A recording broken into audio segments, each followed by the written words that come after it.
اس کا حج قبول نہیں کرتے. اور پھر دوسرا اس شخص کے لیے جو حج ہے، جو شخص اس کے لیے بھی اس کا بھی حج قبول نہیں ہوتا جو حج کرنے کے لیے فیملی کا سربراہ تھا، حج کرنے کے لیے گیا، مگر پیچھے لواحقین کو جو ان کا جن کا اللہ پاک نے مکلف بنایا تھا، جن کا اس کو کہ وہ ان کے اخراجات اٹھاتا، ان کی ضروریات کو پوری کر کے جاتا،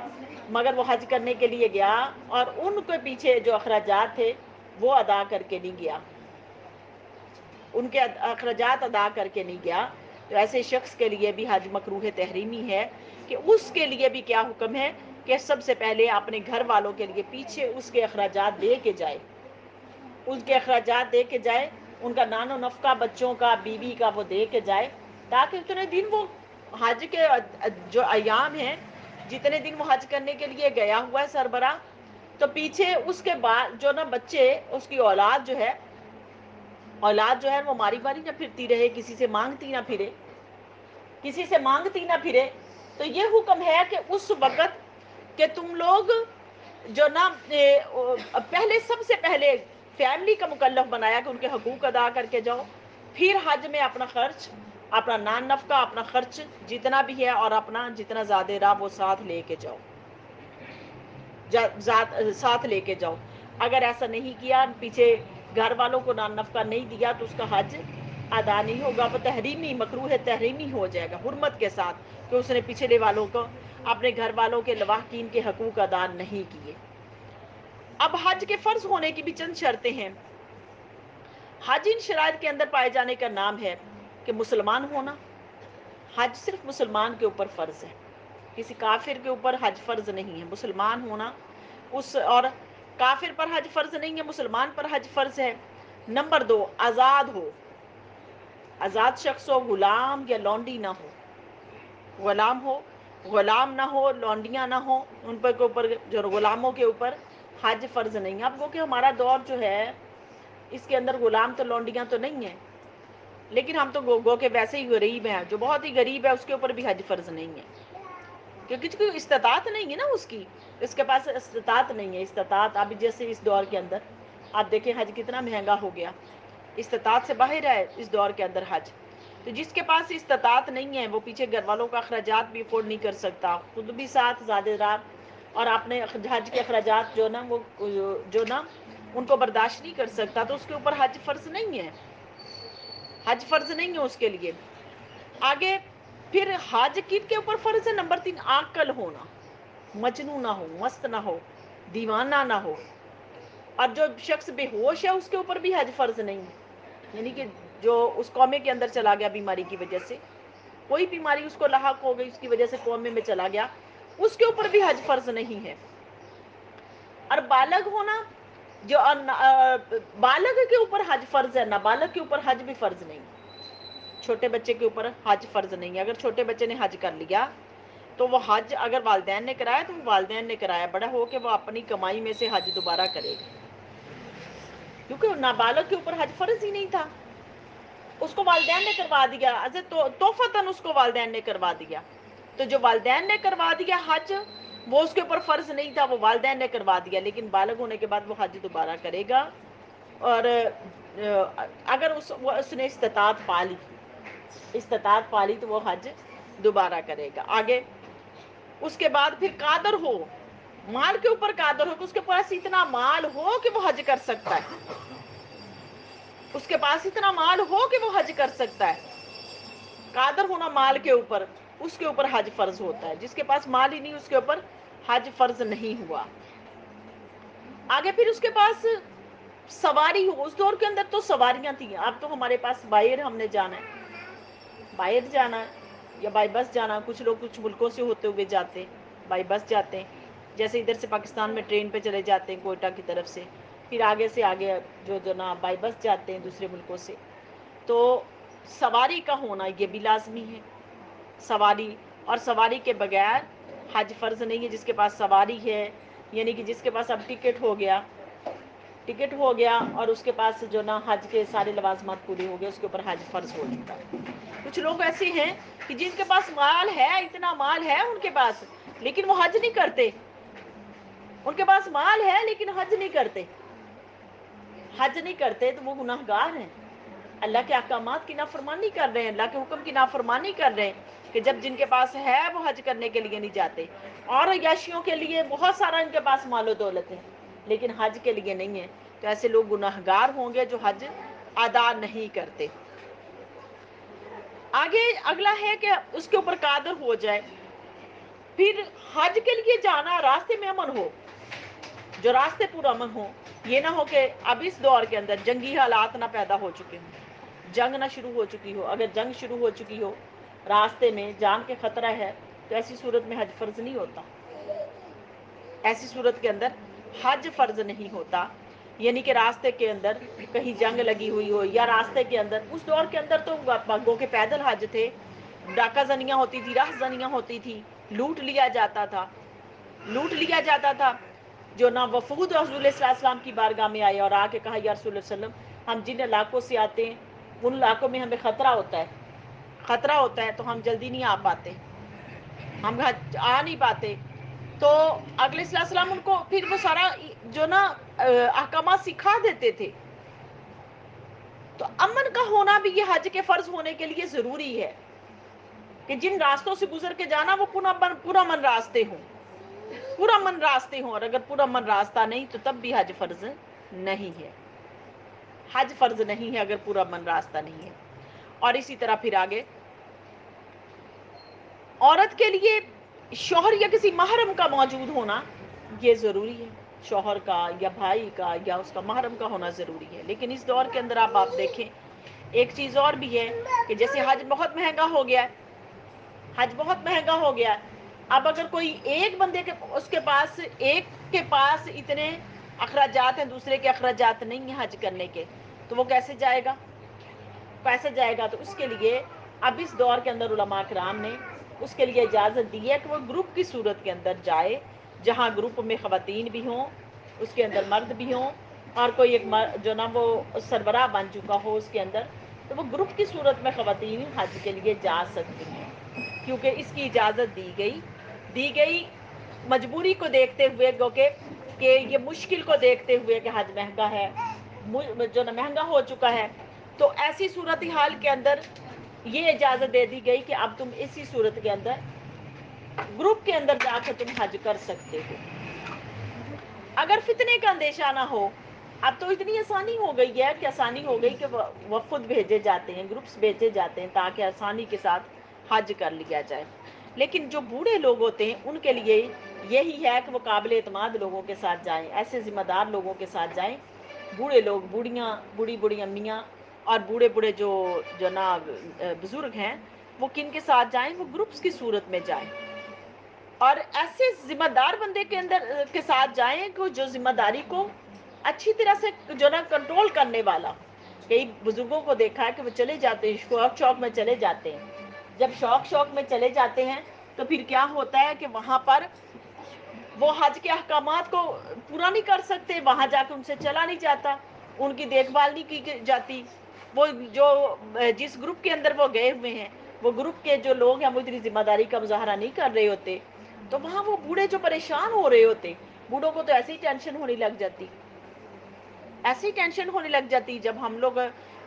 برگاہ حبیب کی سعادت کے لیے گئے تھے تو ہم نے دیکھا کہ وہ جو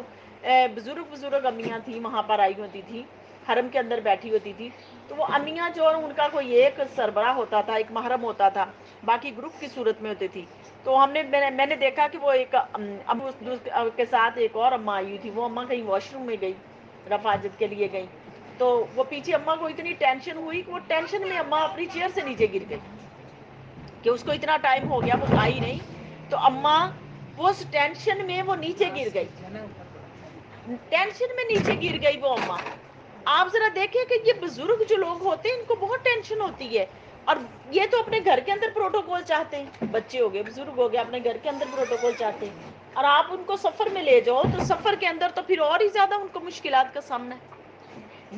سامنا ہے، وہ پل پل پہ وہ ایک دوسرے کے محتاج ہیں، تو وہاں پر بھی کیا ضرورت ہے کہ محرم کا ہونا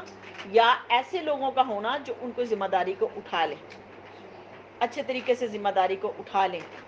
تو جو ذمہ داری کو اٹھا سکتا ہو وہ حج کرنے کے لیے جائے۔ ہاں اگر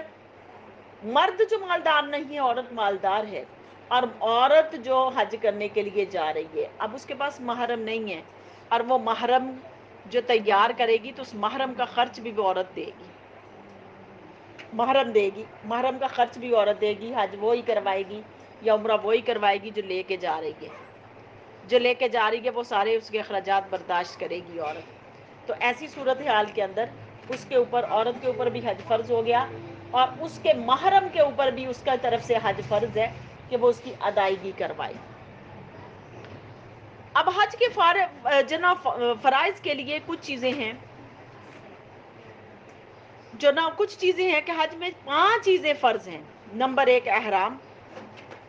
احرام باندھنا، اور یہ حج کے لیے شرط ہے احرام۔ عورتوں کے لیے تو وہ جو انہوں نے لباس پہنا ہوتا ہے وہی احرام ہے، عبایا جو انہوں نے پہنا ہوا ہے یا جو انہوں نے لباس پہنا ہوتا ہے۔ اللہ ماشاء اللہ ہمارا لباس پاکستانیوں کا سب سے زیادہ جو جس کو کہا جا سکتا ہے کہ عجیب لباس ہمارا پاکستانیوں کا۔ انہوں خواتین کو ہم نے دیکھا کہ ایسی شرٹس پہن کے جاتی ہیں وہاں پر، ایسا لباس پہن کے، ہم اللہ کے حضور حاضر ہیں، اللہ کے حضور حاضر ہیں، اور لباس ہمارا کیسا ہے آپ ذرا خود دیکھیں کہ ان کی یہ جو حصے ہیں نا، کمر کے حصے یہ بھی نظر آ رہے ہوتے ہیں، پیٹ نظر آ رہا ہوتا ہے، ایسا لباس۔ حرمین شریفین کے جو نا خدام ہیں وہ اعتراض کرتے ہیں کہ سب سے زیادہ برہنہ صورت کے حال کے اندر پاکستانی خواتین آتی ہیں، اور خواتین آتی ہیں، ایک تو انہوں نے وائی نہیں پہنے ہوتے، دوسرے نمبر پر ان کی جو قمیضیں ہیں وہ اتنی، وہ جو یہ سائڈ کے جو چوک ہے یہ اتنے اوپر ہوتے ہیں کہ ان کے پیٹ بھی نظر آ رہے ہوتے ہیں۔ اور پھر خواتین بچوں کو جو ساتھ لے کے جاتی ہیں، اور یہ جو بچوں کو ساتھ لے کے جاتی ہیں، میں نے دیکھا وہاں پر بھی، ہم نے اپنی آنکھوں سے مسجد نبی کے اندر دیکھا، جب بچوں کو دودھ پلا رہی ہوتی تو سارا جسم ان کا ننگا ہوتا ہے، سارا جسم ننگا ہوتا ہے، یعنی کہ اس وقت بھی اس چیز کا نہ گھروں کے اندر دھیان ہے نہ باہر جا کے دھیان ہے، باہر جا کے دھیان ہے۔ تو احرام ہونا، عورت کا احرام، اس کا لباس، یہ تو لباس ایسا پہن کے جائیں جو جسم کو اچھی طریقے سے ڈھانپے، نہ کہ یہ نہ ہو کہ جو جسم کو ڈھانپے ہی نہ وہ تمہارا احرام کیسے ہو سکتا ہے۔ اور مرد کے لیے، عورت کے لیے یہ ہے کہ اس نے اپنے چہرے کو ایسے کر کے اتنا سا چہرہ اس نے ننگا رکھنا، اور اس نے ننگا کیسے رکھنا ہے کہ وہ علماء آج انہوں نے ایک آسانی کے لیے ایک وہ ہیٹ والی جو ٹوپی ہوتی ہے، ہیٹ والی ٹوپی رکھ کے پھر اس کے اوپر چادر کر لی جائے، چادر کر لی جائے، اور وہ چادر جو ہے نا وہ چادر کر لی جائے تاکہ وہ چادر لینے کی وجہ سے جو اس کا چہرہ تھوڑا سا وہ گھونگھٹ نکل آئے اور چہرہ ڈھک جائے، چہرہ ڈھک جائے۔ یہ چہرہ ڈھانپنے کا اس کے اندر جو نا اتنا سا کانسیپٹ ہے چہرے کو ڈھانپنے کا۔ اور پھر نمبر 2 کہ حج کے شرط ہونے کے لیے رکن، یعنی رکن بھی اس کے فرض ہیں، وقوف عرفات، جو نا عرفات کے اندر ٹھہرنا، اور چاہے رات میں چلا جائے کوئی، چاہے دن میں کوئی چلا جائے، وہاں پر وقوف عرفہ چاہے 1 منٹ کا ہی کیوں نہیں کیا، وہاں پر وقوف عرفہ کرنا لازمی ہے۔ میدان عرفات کے میدان کے اندر وہاں پر رکنا، چاہے 1 منٹ ہی رکے ہیں وہاں پر رکنا لازمی ہے، چاہے رات کو رک گئے چاہے دن کو رک گئے، یہ لازمی ہے، یہ حج کے فرائض میں سے ہے۔ آگے طواف زیارہ، جس کو طواف الافاضہ بھی کہا جاتا ہے، طواف رکن بھی کہا جاتا ہے، یہ بھی حج کے اندر فرض ہے، اس کے بغیر بھی حج مکمل نہیں ہوتا۔ اور پھر ترتیب کا لحاظ کرنا، حج کے اندر ترتیب کا لحاظ کرنا، یہ نہیں ہے کہ سب سے پہلے عرفات میں چلے گئے پھر اس کے بعد حرم میں آئیں تو پھر حج ادا کرنے، نہیں، ایسے نہیں، ترتیب کا ہونا لازمی ہے۔ سب سے پہلے حرم کے اندر داخل ہونا ہے، حرم کے اندر داخل ہونا ہے، اور اس وقت کیا کرنا ہے، طواف قدوم کرنا ہے، یعنی کہ پہلا طواف جو ہے وہ کرنا، اور کرنے کے بعد پھر حج جو نا وہ شروع ہونا، پھر اس کے بعد مینا مزدلفہ اور عرفات کے اندر جانا ہے۔ اور پھر آگے ہر فرض کا اسی مکان مخصوص میں ادا کرنا، کہ جس جگہ پر رکنے کا حکم دے دیا اس جگہ پر جا کے رکنا ہے، اس جگہ پر جا کے رکنا ہے، ایک ترتیب کے حساب سے وہاں پر حج کرنا ہے، اور یہ حج کو جو نا فرائض میں سے ہے۔ جس طرح کہ وقوف عرفہ جو ہے وہ 9 ذی الحج کو ظہر کے وقت شروع ہوتا ہے اور 10ویں تاریخ کے فجر تک سے پہلے تک ادا کرنا، اور طواف کا کے بعد اس کے بعد ادا کرنا یہ لازمی ہے، اس کے بعد اس تک تو یہ لازمی اس کو ادا کرنا ہے۔ آگے حج کے جو واجبات ہیں، حج میں یہ چیزیں بھی واجب ہیں۔ اب واجبات آگے، پہلے فرائض تھے، اب واجبات آگے حج کے، کہ وقوف مزدلفہ، کہ مزدلفہ کے یعنی کہ مینا، مزدلفہ اور عرفات کے جو میدان ہیں ان کے اندر جا کے ٹھہرنا، ان کے اندر ٹھہرنا یہ حج کے واجبات میں سے ہے۔ صفا اور مروہ کی سعی کرنا یہ واجبات میں سے ہے۔ اور یہ صفا اور مروہ کی سعی یہ کن کی یاد میں کروائی جاتی؟ کن کی یاد میں کروائی جاتی یہ سعی؟ حضرت ہاجرہ کی یاد میں اور حضرت اسماعیل علیہ السلام کی یاد میں یہ سعی کروائی جاتی، کیونکہ وہ سعی کا مطلب کیا ہے؟ دوڑنا، دوڑ لگانا۔ انہوں نے پانی کی تلاش میں وہاں پر دوڑ لگائی تھی، ایک مرتبہ چکر کاٹا تھا صفا سے مروہ تک، مروہ سے پھر بھاگی تھی، وہ صفا تک آئی تھی، پھر بھاگی اور ادھر کو گئی، یعنی کہ انہوں نے 7 چکر لگائے، اور یہ 7 چکر اللہ کو اتنے پسند آئے، اتنے پسند آئے کہ اللہ نے حج بنا دیا، اللہ پاک نے حج بنا دیا، اور ایک بی بی کی یاد میں اللہ پاک نے حج بنا دیا۔ آپ ذرا دیکھو نا، یہ شاعر اللہ، یہ شاعر اللہ ہے۔ مشرکین کیا کہتے تھے؟ وہ کہتے تھے کہ صفا مروہ پر اوصاف نامی جو نا مرد تھا اور نائلہ نامی عورت تھی، انہوں نے بدکاری کی تھی، اللہ نے بت بنا دیا تھا، ان کو بت بنا دیا تھا۔ اسی لیے اسلام کے شاعر میں ہے کہ یہاں پر تعظیماً یہاں پر جو نا